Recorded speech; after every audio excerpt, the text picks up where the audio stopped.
is not just about the fentanyl. This is not just about the trafficking. These are major issues that are happening at the border, but it is now impacting every town, every city in America. This is actually a real issue, a winning issue for Republicans. I think Republicans are jumping the shark. Don't get distracted on the Mayorkas stuff. Democrats are not good on this message right now. And I think Republicans need to hammer this if you actually want to fix the border. And I'm tired of Republicans on their high horses thinking they're going to out-moral the other side. They don't care. They don't play by the same rules that Republicans play by. They're the ones who started the impeachment playbook. And I would say that over 10 million illegals in just 3 years is a big freaking deal.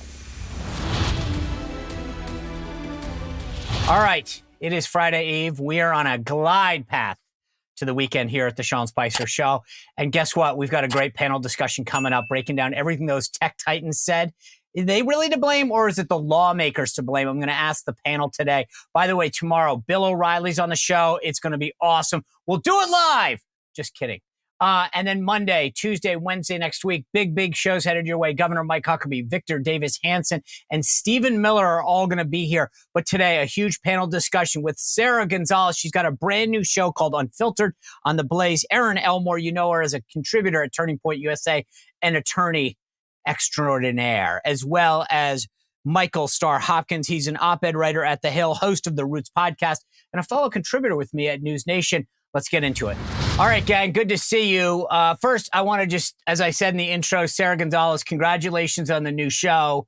Thank you. I'm a little torn. I'm excited for you. You and I have known each other. I always like to see people succeed, but now you're going up against me on the first. I stream early, but I'm at 7:00 on the first. And I was just like, okay, Glenn Beck, I see what you're doing.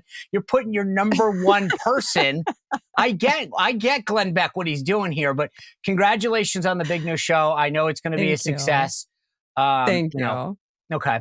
And Michael, welcome to the show. Thank you. It's great to see you. All right. I want to start with some really important stuff today. As you guys know, Taylor Swift has weighed. A lot of people are weighing into this whole Super Bowl controversy. Erin, here's the thing.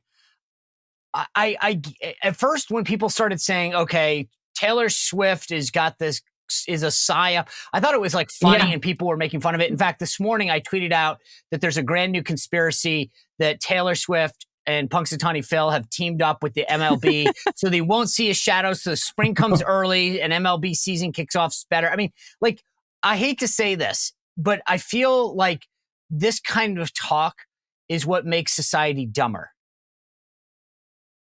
Well, it certainly doesn't make us brighter. And I just think as a football fan, first of all, my Philadelphia Eagles are out, so I'm bitter. And we do this every year. We do really well in the beginning, and then in the end, we fall apart. But that's neither here nor there. As someone who likes watching football, I do believe that Taylor is ruining it for everyone. They cut to her every second. She's doing silly dances, cuddling up, making faces. Like, I'm over it. And now they're in the Super Bowl. And then the big thing you're seeing on social media is that she's pushing for Biden, and that could have an impact on her election because all of these young voter Swifties are going to shift the election. So forget the conspiracy theories. All I care about is November of 2020. Right. Hey, guys, as a former White House press secretary and a graduate of the U.S. Naval War College, I spent a lot of time thinking through contingency planning.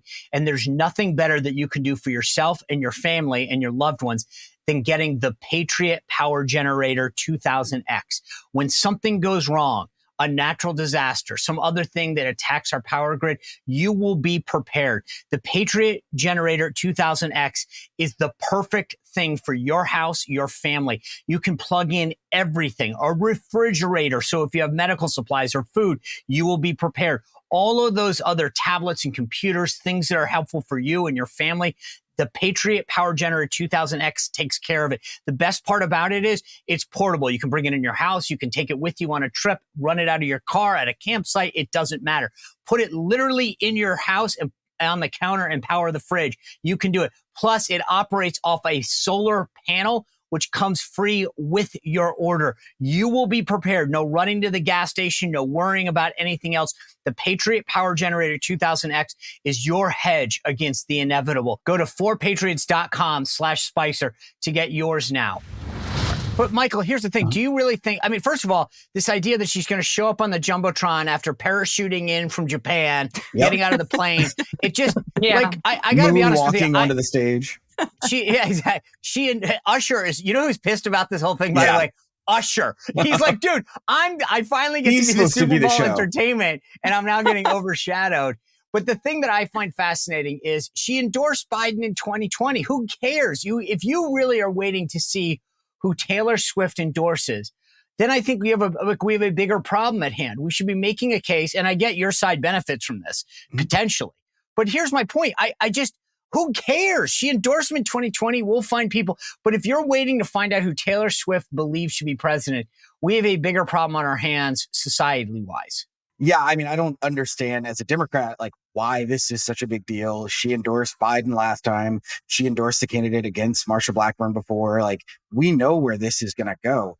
The good thing that comes out of this is we've got more young girls watching football, which I think is really good for football, really good for sports. Like, that's the positive thing out of it. And as a Democrat, I got to say, we're sitting back wondering why the hell you guys are focused on this, because on the political side, you're just turning off independence. Like, this weird focus on Taylor Swift, I feel like, is just like suburban women. Why is it turning off?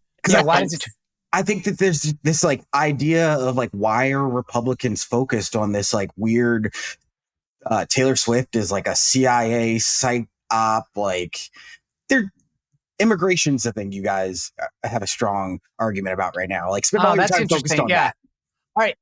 Or the economy, okay, but boys and girls sports. Sarah, you're the Texan, right? So, I mean, first of all, he's actually got a point. I appreciate the Democrats helping us out here, but we have a strong issue that I think affects mothers.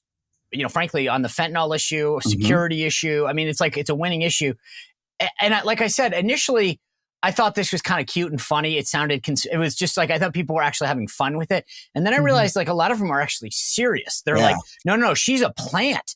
And I'm like, oh my gosh, like you sound dumb when you actually think that this is what's going to happen. Yeah, I agree. And I mean, I want to get this out of the way. I do love me some good conspiracy theories. So I'm not the general idea of a conspiracy, but I think you're right, because when Republicans get sucked into this, they miss the larger picture, which is what are we going to do to get culture back? What are we going to do to have our Taylor Swift up there touting Donald Trump or whoever the Republican, nominee is? What are we going to do? Because it seems to me that all that we do is moan and complain on the internet about how Taylor Swift is a psyop and Taylor Swift is endorsing Biden and Taylor Swift is doing this and that. And trust me, she's insufferable at these football games. I get it. I can't stand it. I don't want to see her there. I'm with Erin. The little dances and everything it's so juvenile. It's a lot. It's a lot. I can't stand it. Okay, but here's the thing. I heard a guy, an analyst on ESPN say, hey, Erin said, as a football fan, he was making the case. I think what he said is, we always cover the cheesehead and the guy that's doing this silly thing. And when it was Jason Kelsey jumping out of the box, everyone thought it was cute. So what's the harm in 40 seconds of Taylor, who's bringing more people? I mean, they had their highest ratings of an ASC championship. What if you're a football lover? Don't you want more people watching football? No. I just want to watch my team. I don't care how many other people are watching. I'm a Commanders fan, so we can't really watch our team. No one watches them. Exactly. But how many guys around the country are now watching football with their wife and their girlfriend, as a result of what the Taylor Swift stuff? Honestly, I think the opposite, Michael. I think that the more women who are watching sports who are Taylor Swift fans are not going to know anything about football. And I think they're going to be painfully annoying because they're going to be asking questions the whole time. Why did they blow the whistle? How many home runs did they get? I don't get it. Why did they get 7 home runs there? I'm lucky. My wife is a huge sports fan, so I don't have any problems. All right, let me shift. Yeah, I got sports begrudgingly because I have a 10-year-old son. So I've watched every single Phillies game last season, even when they didn't matter. I know so much about sports now that it's really against my will, but you know what? Okay, see, I think that makes the case, though. Let's move on to a more serious topic, though, which is the border. We're in the midst of this. I mean, talking about issues, I'm torn on this Mayorkas impeachment. I had Alan Dershowitz on the show, who, again, liberal Democrat. People I read all the comments when I have Dersh on the show. And there are people, why do you have him on there? And I'm like, because Alan Dershowitz is an admitted and avowed liberal Democrat that supported Donald Trump, not because he likes Donald Trump, because he stood up for the Constitution. And I believe we've lost that. And he made a case on the show that said, hey, the impeachment against Donald Trump was wrong, right? It was without merit. And I said so. I defended him.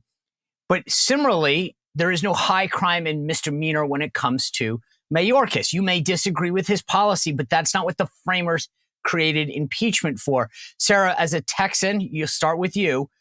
Where do you come down on impeachment? Is this, I said yesterday to Alan, I go, hey, look, I don't mean to sound like an 8-year-old, but they started it. I mean, and he said, you're right on that front. Yeah. No, I mean, I think that if Republicans were serious about impeachment, it would have happened a long time ago. So I don't hold out much hope that this isn't anything more than just a dog and pony show. But I think it should have happened a long time ago. I mean, you were looking at record amounts of fentanyl, as you pointed out, pouring into this country, namely through Texas and Arizona. You're looking at, all of these unvetted strangers. And I want to remind everyone, they're not just coming from, Mexico and El Salvador. They're coming from places like China and Russia.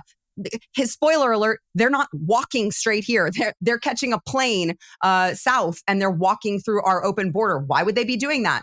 Maybe because they don't have good intentions. We see these people, on video saying, if you don't know who I am, you're going to know who I am soon, in a thick Middle Eastern accent. But again, and I 100% with you. I brought this up with Chad Wolf earlier in the week. There's a guy literally saying, you will know my name. That's a pretty strong threat. But what does that have to do with whether Mayorkas has committed a high crime and misdemeanor? Because these federal officials, what else are they supposed to be here for other than to defend our borders, defend our sovereignty of our nation, and protect Americans? They are abdicating 100%. Their responsibility of protecting Americans, and they are prioritizing other nations and citizens of other nations above their own citizens. I personally think that is a high crime and is an impeachable offense. And I think that not only Mayorkas should be impeached, I think Joe Biden should be impeached on it as well. Well, I see that the one area where I think Republicans need to strengthen the message is what you said. This is a security issue. This is threatening the sovereignty of the United States. And I think that's where it should be singularly focused to make it about him not protecting the country. Michael, let's leave the legal argument aside from this and go back to what I said to Alan Dershowitz. You guys started this. I've said this when they were going after Trump for the second time and it made no sense, right? You're trying to get a guy out of office that's out of office. And I said, this is going to come back to haunt Democrats. And I listened to Hakeem Jeffries the other day and he said, this is purely political. And I was like, okay, but you started it, Michael. I mean, your side chose to go after Trump when it didn't make there was no real effort to get him out of office because he was out of office. And if that's the case, then this is the payback. And it may suck and may sound stupid, but Democrats started the process of politicizing this last year. But here's the problem with this. I think Republicans are jumping the shark because this is actually a real issue, a winning issue for Republicans. As a Democrat, I, for a long time, dismissed the border as kind of one of those Republican talking points. This is just a fear tactic. Fentanyl is just something that you guys talk about on Fox all the time. I have absolutely come around after spending time with people from Texas, from Arizona, from Colorado, really learning from people who have had experiences with overdoses and things like that. It is a real issue. It is something we really have to focus on. But when you attempt to impeach Mayorkas, it distracts away from the real message. And look, Democrats are not good on this message right now. And I think Republicans need to hammer this. If you actually want to fix the border, then don't get distracted on the Mayorkas stuff. That's where Democrats are going to talk about Republican overreach and all that stuff. Focus on the policy of the border. I mean, we're not good on this and we've got to get better. And you've pulled us into a discussion where I think we're going to get better. All right, folks, if you've been watching the show for a while, you've heard me talk about my friend Leo Grillo. He rescued a Doberman years ago, and he named the dog Delta. Delta stands for dedication and everlasting love to animals. He took it a step further. He founded Delta Rescue, and if you go to deltarescue.org, you can see some of the amazing work that they do. Just check out those videos. Look at some of the things that they do and the research. It's amazing. It's a no-kill sanctuary. You notice I didn't say shelter. It's a sanctuary. Dogs, cats, horses, they all roam free. They get the nutrition and the care they need for life. That has been Leo's mission. But it doesn't stop there. Leo wants to make this an enduring mission. All of Delta Rescue runs on our contributions, $5, $10, $100, $1,000, whatever you can do. But Leo really wants to make sure that this outlasts even him. So if you go to deltarescue.org, you can check out not just the videos, but go to the estate planning kit and think about whether or not helping animals and ensuring that Delta Rescue lives on is part of your mission as well. Go to deltarescue.org, make a contribution, but then download that estate planning kit, deltarescue.org. Check it out now. So, Erin, Michael just made the case that I've been saying for a long time, which is we are about to take a winning issue and turn it into something that unifies Democrats, meaning they'll protect Mayorkas, they'll talk about the politicalization, where they play a much stronger game. And we've moved off of a field which we were 100% right on and 100% compelling on with respect to not just people in Arizona and Texas, but, New Hampshire and Massachusetts and California who said, I agree, drugs and terrorists are coming in the country. If it's not done right, it backfires.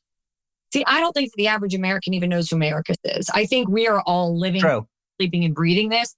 Although it is a distraction, although nothing will come of it, I think the border issue remains present. And you guys have all mentioned several states. You're not mentioning New York State, New York City, and Chicago. These urban areas are completely decimated with illegals. And that's what's waking up the Democrats who have been lifelong loyalists to the party. They're saying, wait a minute, these people are hopping in front of me to get public housing that I've been on a list for 5 years. Wait a minute, my kid's school was closed, so migrants could sleep there. When I walk down the street in New York trying to push my baby stroller, I'm tripping over beer cans that illegals have left around. People are harassing me in the street. This is not just about the fentanyl. This is not just about the sex trafficking. These are major issues that are happening at the border, but it is now impacting every town, every city in America. I live in Jupiter, Florida, which is an idyllic small beach community. I've lived here since May of 2020 on the beach. 2 times, same exact spot in front of my house, boats full of migrants washed up. Same spot. You think that's an accident? Okay, it's not. And by the way, these aren't people from Cuba, which is 90 miles of Key West. These are people that were identified as Haitian. So every single community has a story. We were all told to stay inside, lock our doors. My husband was driving. 2 of the guys ran in front of his car as they were trying to run into a nature preserve, and my husband almost hit them. So this is scaring people everywhere. We're seeing the impacts absolutely everywhere. If we just simply focus on what is happening, really Americans left, right, and center are waking up. So I don't think that Mayorkas, whether they impeach him or they don't, or they make a dog and pony show out of it or not, is really all that relevant because the average American isn't thinking about it that closely. Sara, the thing that's so interesting to me is that Republicans have a razor thin, and it's gotten thinner, majority in the House. Ken Buck from Colorado pretty much has said that he's a hard no on impeachment. There's a couple others that have said that they don't find the case compelling yet. If this falls short, that to me, well, then you've really screwed this up. Mm-hmm. Yeah, I mean, and maybe it's because I'm from Texas that I am so passionate, although Erin made you can't deny the argument that Erin just made that this is impacting not just Texas, but, cities across the country. But I personally, this guy is calling the shots at DHS, right? I mean, we're talking about the policy and how we need to talk about fixing the policy, but he is the policy. He is not enforcing the policy. Right. And so I don't know where else you go. I would like to get all of these people who claim that they represent their constituents on the record for whether or not they support these policies. Right. I want to know. I want Ken Buck on the record. Are you voting for keeping the guy who is allowing all of these unvetted strangers into the country, who is allowing all of this fentanyl across the country, who is allowing for all of this sex trafficking across the country? I want you on record. And then I want you to go back to your constituents and I want you to tell them why you could have done something to stop it. Because I know maybe impeachment is a distraction, but this guy is the head of DHS. If we remove him, it will send a message that the next person needs to change the policy. Maybe I'm naive, but I just think if not, we can change policy. What would now. I change? No, I said we could change the policy now.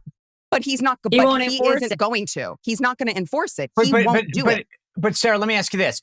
And I'm just asking this. So can't you philosophically say, I'm with you 100%. I'm against the current policy, but I don't believe that the remedy is impeaching the guy. Would that be an acceptable answer to you?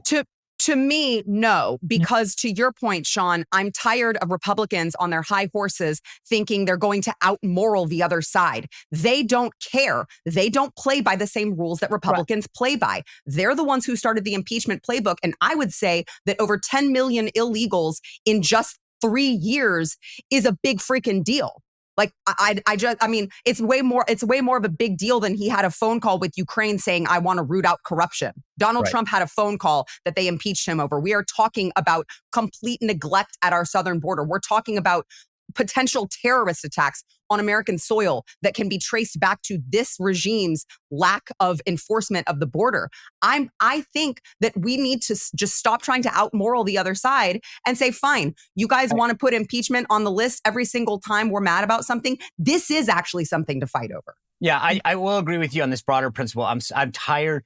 I've appreciated what Mike Johnson has done to some degree, and some of these where it's like, if you don't fight, and that's what I think happened in this Harvard case with getting Claudine Gay out, is Republicans finally started to develop a backbone. Michael, I want to ask you something that I am a conservative, so when I make this argument about Democrats, it's what my analysis is, and so I want you to tell me if I'm off or on spot on this. Mm-hmm. Biden came out the other night and said, if I was given this legislation, I'll close the border on day one. My take on this is that he knows where the base of the Democratic Party is, which is not to close the border, right? That's where the progressive base is. But he knows that he can say something like that because the legislation is not going to pass. Absolutely. So he gets to appease a certain wing of the Democratic Party by saying, I would do this, knowing that wink nod, it's not going to ever be able to happen. So I can say, well, unfortunately, legislation didn't pass, and still appease that far left base that doesn't want him to close the border. Yeah, I mean, this is why it absolutely blows my mind that Republicans aren't going to call his bluff. I mean, the legislation, yes, you're not going to get everything you want, but you're going to get so much that you wouldn't have gotten before. It's going to upset the progressive part of our base heading into 2024. And you're going to shut it down just because Trump wants to. But like, I don't think you understand how much it would actually upset the Democratic progressive wing if he actually did shut down the border. And by allowing him the opportunity to be able to call these victories without challenging, I mean, it's, Sean, you know this is almost political malpractice. So, Erin, play off what Michael just said. If let's just say hypothetically, and I'm picking it because I haven't read the text yet, it's not out. Let's just say hypothetically that the bill that the Senate is considering gives us 60% of what we want. Just 60. Why not take the 60, bank it, and then still talk about, because you know that Biden's not going to close the border on day one. We know it. I think Michael's absolutely right. Absolutely. This is a bluff. So the question to you is, take what Michael said, riff off of that, and say, do you take the 60%, bank it, and then be able to one-up those guys when they don't close the border, or do you shun the 60% and campaign on it? You know, it's really a bit of a political conundrum because what's in that 40? Okay. What are they jamming into this bill? That's what I would want to know. So as you said, we haven't seen it yet. So we're just surmising and speculating. But what scares me is they're going to give Republicans a little bone, but we don't know at what cost. So that's, I think.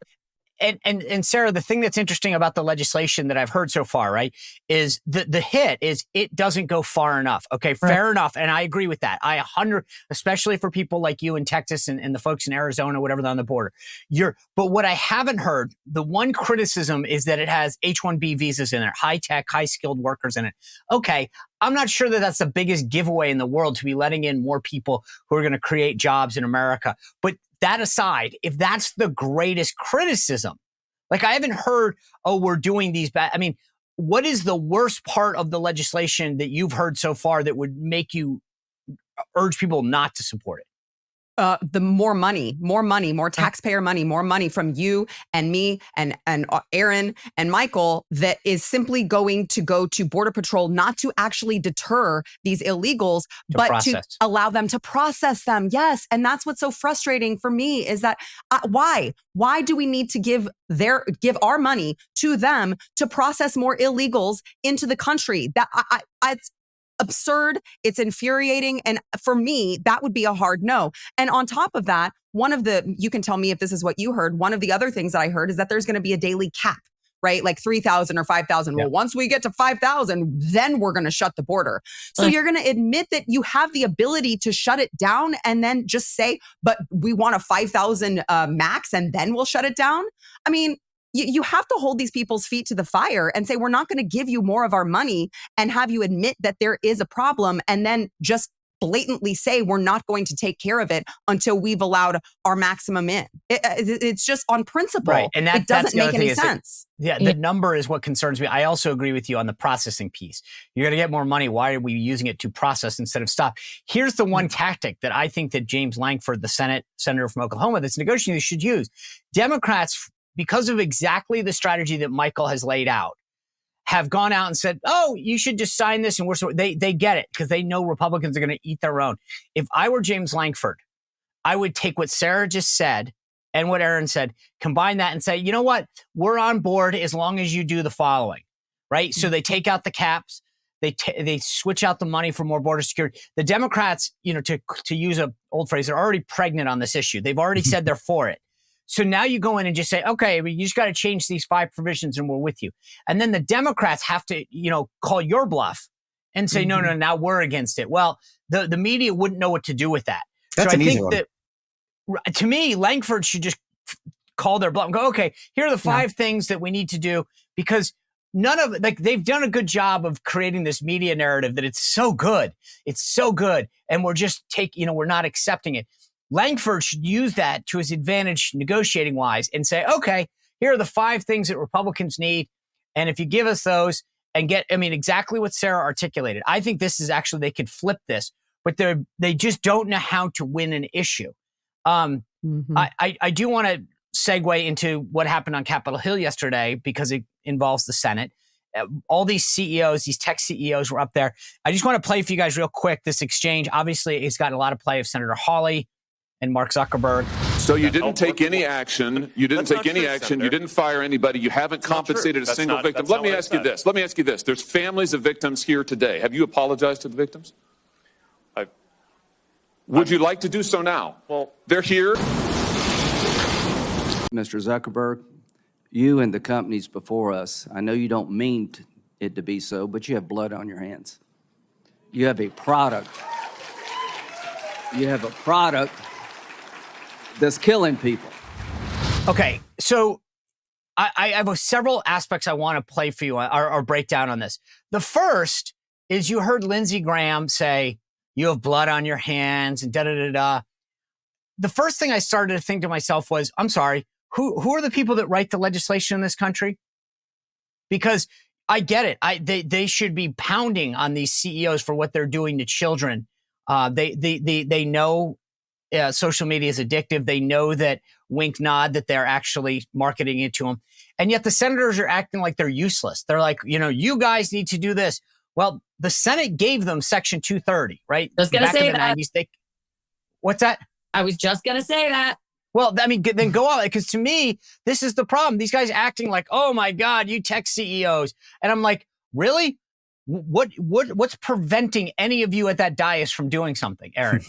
I'm sorry to interrupt you because that's exactly what I was thinking about Section 230 of the Communications Decency Act, which basically has immunity for all of these tech companies from any liability whatsoever. And you see them all bloviating and saying how sorry they are. Well, sorry doesn't make the pain go away. The damage is done. And in the law, we always say that subsequent remedial measures are inadmissible. These are subsequent remedial measures that aren't changing the lives of children who have been harmed irreparably.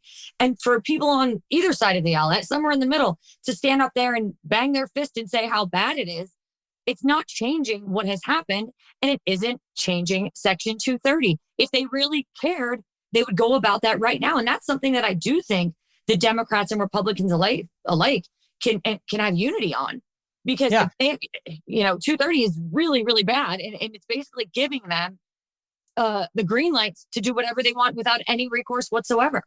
Sara, Lindsey Graham sat there and said, well, when it came to smoking, we gave the FDA. When it came to whatever, we had the ATF. And, you guys just sit there. And I'm like, all of the institutions that you discussed, Senator, were created by acts of Congress. Mm-hmm. So do your job.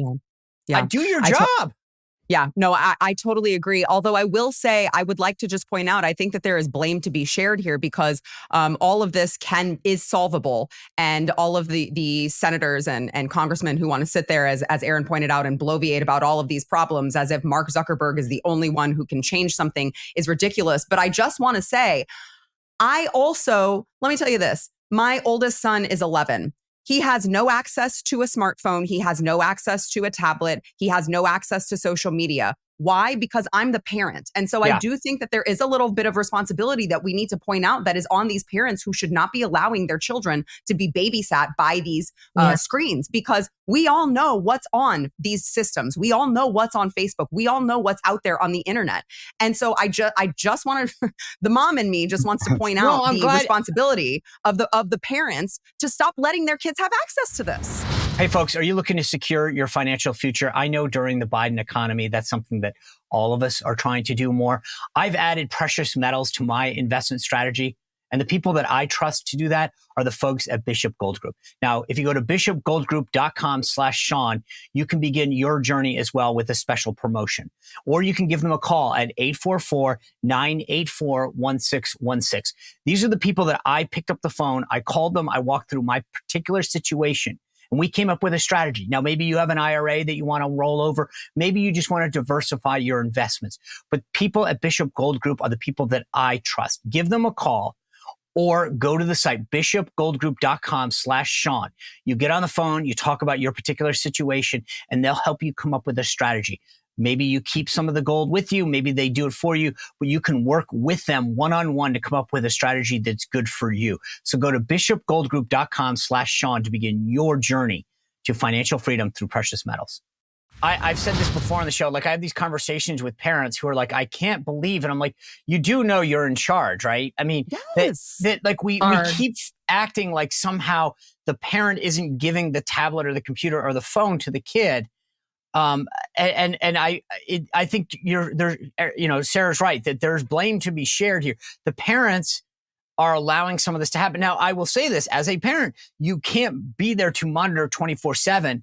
And there are times when I say, where did you see that? Oh, it's at a friend's house or whatever. But there is an element, Michael, of personal responsibility that factors into it. Obviously, those tech CEOs are doing what they can to get in every nook and cranny of our lives. And the senators have a role, but there is a role for parents. Yeah, there's a role for parents. Absolutely. But I think this is kind of reminiscent of the way that we treated cigarettes and the way that they were marketed towards children and vulnerable communities. And they didn't know kind of the effects that it could have on the long term. The reason that this isn't getting fixed is because of money and politics at the end of the day. We all know that lobbyists are the ones who are reaching out and building these PACs and building these organizations that are funding senators and funding House races that make it so legislation's not getting done. Like, that's it. I love solution.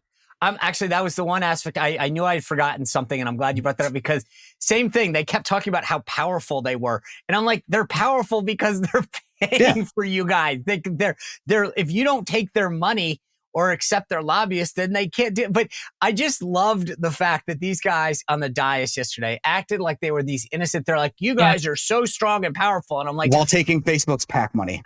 That's right. Yeah. It's like they've got one hand out and the other hand's trying to slap them in the face. They're like, I hope I don't hit you hard enough that I can't take the cash from you guys. Exactly. And like that, at the end of the day, I think that's where voters don't really understand the system, because they see this fake anger from senators on one side of the table, while also as soon as that meeting ends, they go shake their hands and like, we want camaraderie. Exactly. Like, we want camaraderie, but we also don't want fakeness. And there's so much fakeness in Washington.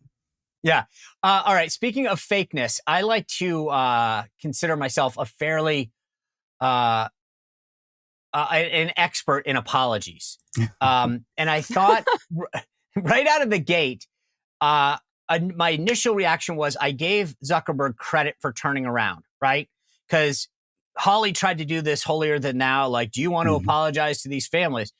And most weasels would sit there and just be like, Senator, blah, blah, blah. And just Zuckerberg got up and faced them. Now, until I read the transcript, I kind of gave him some credit. I was like, wow, this guy's getting up, turning around, facing these people, looking them in the eye. And then I read what he said. I'm sorry for everything you have been through. It's terrible. No one should go through the things your family. And I was laughing. The media kept saying he apologized. Tell me where he is sorry for everything you have been through, not for anything that I, Mark Zuckerberg, or Facebook or Meta have done to you, Erin. That is the weaselest of apologies. I'm sorry that you feel bad. Sounds like it was drafted by a very astute lawyer. Yeah. If you do say so yourself. That's more than it had that vibe of like a hour. weird breakup. It sounded like a weird breakup thing. Like, I'm sorry that you felt hurt. I'm sorry that we couldn't work out. Like, it's Zuckerberg. Yeah. I'm sorry you feel that way. I'm sorry exactly. how you feel. Sucks. Where do you rate that? Give me a scale of 1 to 10. 1 is an amazing apology, heartfelt, sincere, authentic, and 10 is I just threw dirt in your face. Where do you put that one? 8.5. What? Oh, wait. I don't know if I understood your scale. 10 is like a crappy apology? Yeah, 10 is a perfect apology. Oh. Like the second to the lowest. If 1 is a really... second to the lowest would be a 2. All right. Yeah. Sara Gonzales, give me a number. Math right there. Yeah, I agree, too. So I have to do Erin Elmore, a lawyer extraordinaire, mathematician to no one. That's right. I have a very expensive accountant. They teach us 33% in law school. That's all we got to know. Or 0.1, 6-minute increments, 0.1. There we go. All right, Erin. I mean, Sara, give me a on a 10 being a perfect 10, 1 sucking. Where do you grade that apology? I agree with Erin. I would say a 2. I would say a 2 is fair. Michael? I'm going to throw in and make this bipartisan too. Wow. Yeah. The thing that was so beautiful, like I said, I always have to relate something to politics. It's like if you listen to the Kennedy-Nixon debate on radio, you thought Nixon won. If you watched it on television. And when he initially got up, I didn't have the volume on and they didn't caption it because it was spur of the moment. And I thought, wow, that is a smart PR move. The guy turns around and is looking him at the eye. And then later on, they started captioning it. And I was like, whoa. I'm sorry that you feel that way. I mean, that was pretty pathetic. I get why he did it. Speaking of the lawyers were like, listen, if you blame us, we're just going to get sued out the yin yang. And this is going to be a huge legal problem. So I went from thinking that it was completely sincere to how legally contrived. Exactly what Erin said. Some lawyer said, if you apologize, the only thing you can say is the following phrase. Mm-hmm. Good old Zuckerberg. So I want to know Zuckerberg's bunker. Forget all this. You want to? Let's go. Listen, you start to realize, speaking of, I think Sara must have said it earlier, if all the conspiracy theories, if all these guys are building these massive bunkers, what's going on? What do they know? Mm-hmm. Yeah. Taylor Swift and Kelsey. There's something going on with the NFL and a bunker. Anyway. I like it. I do want to touch on an issue that is, I cannot get over every morning when I turn on the TV. Crime is becoming a bigger and bigger issue. Yeah. I know, Michael, you live in D.C. This is something that what is blowing my mind. I lived in D.C. in the mid-'90s through Marion Barry. Yep. Crime was a big problem then. I always not joke with people, but it's a true story. I woke up one Saturday morning, my car was gone. And when we called the police, the guy literally, I won't say his last name, but the officer said, "Oh, it's got to be Kevin."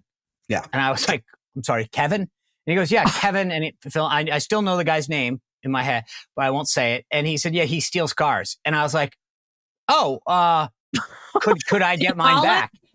Hey, Kevin, can I have my car back? Right. No, well, so here's the funny story, and then I'll end with this.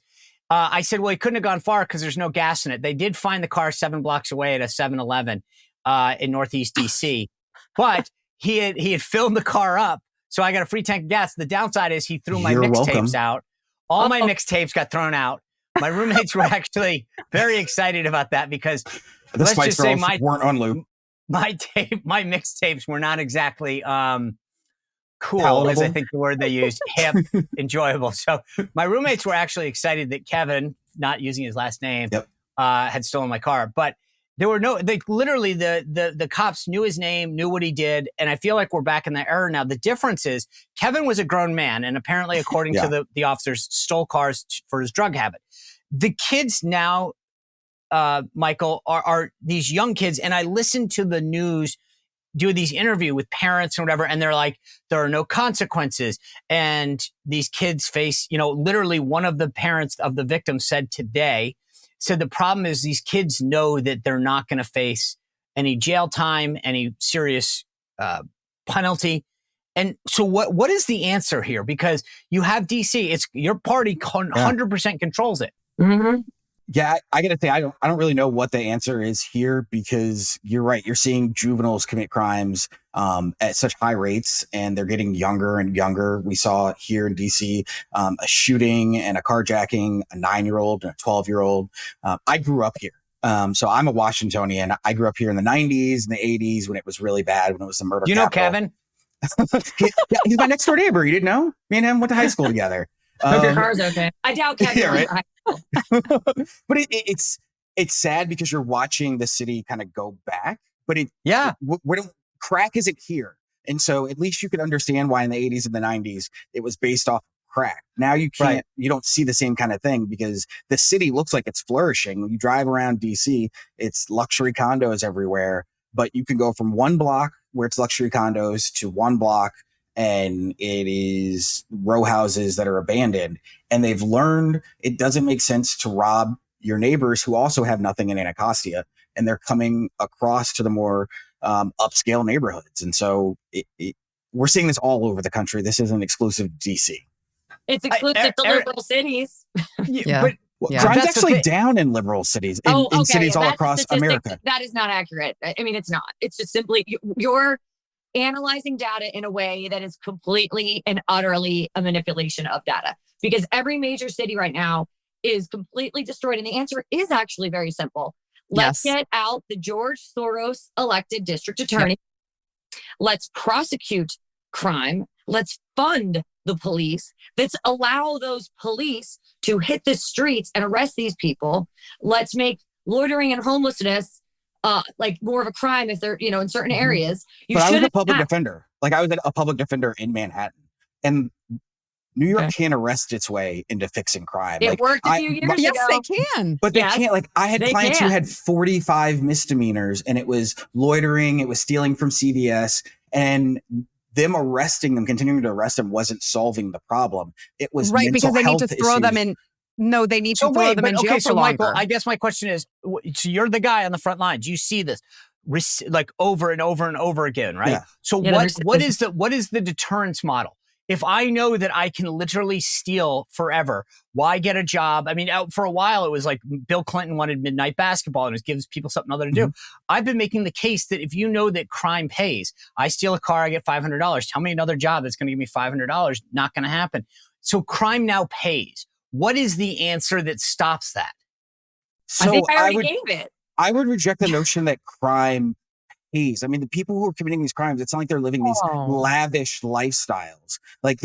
I know it's different when you're talking about drugs and things like fentanyl like that, because the selling rate is higher. But people who are just carjacking, who are robbing CVS, these petty crimes, they're not living high lifestyles. So we've got it's not about a high lifestyle, but they're doing that it's not like if you went to one of those people and said, okay, I've got a job, it pays $20 an hour.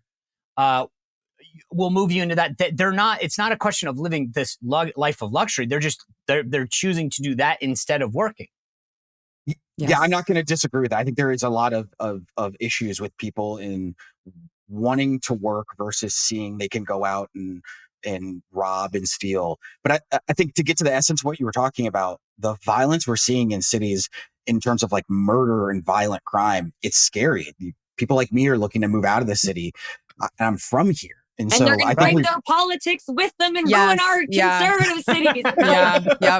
Yep. I'm not taking crazy pills, as they say in Zoolander. Because to Erin's point, I think it's naive to say that we don't know what's causing this. We see what's causing this. They are decriminalizing petty theft. You can go into a CVS and steal up into a certain amount and you won't get charged. You can go to a drug den, an outdoor drug den where you can use drugs on the street as long as you're within a certain area. I mean, we are decriminalizing things that used to be criminal that they would throw you in jail for. And to Michael's point about, people having a long rap sheet, well, maybe they didn't stay in jail long enough to actually serve the time for the crime that they committed, because we're seeing in places like New York and all of these other liberal run cities, these Soros DAs, to Erin's point, who are going in there and yeah, the police might arrest them, but then they're dropping the charges. I mean, we saw people in the summer of love of 2020 burn buildings down and they got arrested, but their charges were dropped. So they saw no real consequences. If we are finally serious about cleaning these cities up, the liberals need to drop the DAs. They need to get people in there who will actually not only enforce the laws, but enforce the consequences as well. And that is when you will see change. And Michael, please, for the love of God, if you move to a conservative area, a suburb, do not vote for these same policies. The lucky thing is, I don't understand. Just so we're clear, though, in Michael's advantage, whether it's moving a little out to the north to Maryland or south here in Virginia, we're all controlled by the Dems anyway. So he's got no choices. He's got no choice. Don't come to Florida. Right. We don't want you. God bless. I'm coming. St. Pete. Just wait. Yeah, dude, I'll tell you this. He's not going to DeSantis world. No. The one thing that's interesting, by the way, Palm Beach County. Is that Sara said, you know, in DC, they're actually even closing the CVSs for exactly the reason. So I think it's policy choices. It's the DAs. It's the councils to make. I mean, it's a combination of a lot of things, but I've appreciated the discussion, folks. Thank you for everything. It's been a great Thursday. I always love these panel discussions. Tomorrow, folks, Bill O'Reilly joins the show. Next week, Stephen Miller, Victor Davis Hanson, and Governor Mike Huckabee. Tomorrow is Groundhog Day. We know what that means. Taylor Swift and the MLB have come up with this ground. I'm just kidding. Anyway, thanks for tuning in. Continue to subscribe. We'll see you back here tomorrow on The Sean Spicer Show. Well, if you enjoyed this content, make sure to like this video, subscribe, and click the notification bell to get more.